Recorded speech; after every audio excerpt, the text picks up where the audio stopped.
नमस्कार। Purnachand Kandpal, Janjagriti, episode number 878, 878।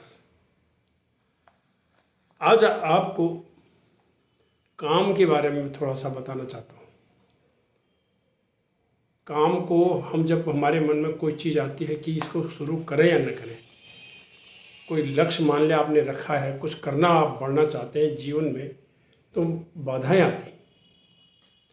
तो इसके लिए भी मैं आप एक श्लोक को, इन शब्द को समर्थन में बोलना चाहता हूँ कि प्रारभ्यते खलु विघ्न भयेन नीचे प्रारभ्य विघ्न विहिता विरमन्ति मध्या विघ्नैः पुनः पुनरपि प्रतिहन्यमाना उत्तम जना न परित्यजन्ति। इसमें इसने 3 प्रकार के श्रेणी बना दी है आदमी की। कौन सी? पहला कहता है प्रारभ्यते खलु विघ्न भयेन नीचे। जिनकी डरपोक टाइप के जो लोग होते हैं वो कोई काम को शुरू ही नहीं करते। यार मुसीबत खड़ी हो जाएगी और हमसे ये होगा नहीं, वो काम शुरू करते ही नहीं है। उदाहरण के लिए किसी ने मैट्रिक करना है या और आगे बढ़ना है या कोई MBA करना है या कुछ बड़ी डिप्लोमा डिग्री कुछ करना है, कोई सर्टिफिकेट हासिल करना है, तो उसके मन में आएगी यार मेरे से ये होगा नहीं, क्योंकि फॉर्म ही नहीं भरता, वो फॉर्म ही नहीं लाएगा बस। तो काम प्रारंभ करा ही नहीं। दूसरा देखिए, दूसरा है प्रारभ्यते खलु विघ्न भयेन नीचे प्रारभ्य विघ्न विहिता विरमन्ति मध्या। दूसरी कैटेगरी का, दूसरी श्रेणी का व्यक्ति है जो काम को शुरू तो करता है लेकिन विघ्न के आने से, मुसीबत के आने से बीच में छोड़ के चला जाता है। फॉर्म भर दिया, किताबें आ गई, फीस भी भर दी 1 आध सेमेस्टर की, जो भी हम देखते हैं ना समाज में ऐसा होता है। उसको ये करने के बाद अब आई समस्या। हो सकता है बीमार हुए हों, हो सकता है परिवार में कोई दुखित घटना घटी हो सकता है वो परिस्थितियाँ उनके अनुकूल न हो, प्रतिकूल हों, तो वो बीच में छोड़ करके चले गए और उन्होंने छोड़ दिया। तो प्रारभ्य विघ्न विहिता विरमन्ति। काम तो शुरू करा लेकिन मुसीबत के आने से, समस्या के आने से बीच में छोड़ के चले गए। ये हो गया दूसरी कैटेगरी वाला। तीसरा देखिए, विघ्न पुनः पुनरपि प्रतिहन्यमाना उत्तम जना न परित्यजन्ति। ये तीसरी कैटेगरी का व्यक्ति उत्तम कैटेगरी का है। यही होना चाहिए। क्या है कि विघ्न पुनः पुनः, विघ्नों के बार बार आने के बाद भी उत्तम कैटेगरी के लोग, उत्तम श्रेणी के लोग, श्रेष्ठ लोग काम को नहीं छोड़ते हैं विघ्नों के बार बार आने पर भी। अब वही फिर फॉर्म से चलते हैं।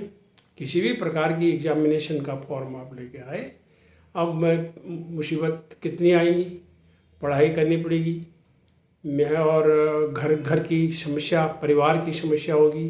कभी परिवार के जिन लोगों के साथ हम जुड़े हुए होते हैं, परिवार होता है, रिश्तेदार होते हैं, यानी रिश्तेदार तो बाहर के हो गए, लेकिन जो परिवार के अंदर रहने वाले होते हैं, परिवार वाले, वही परिस्थितियाँ अनुकूल न हो, कई कारण होते हैं उसके।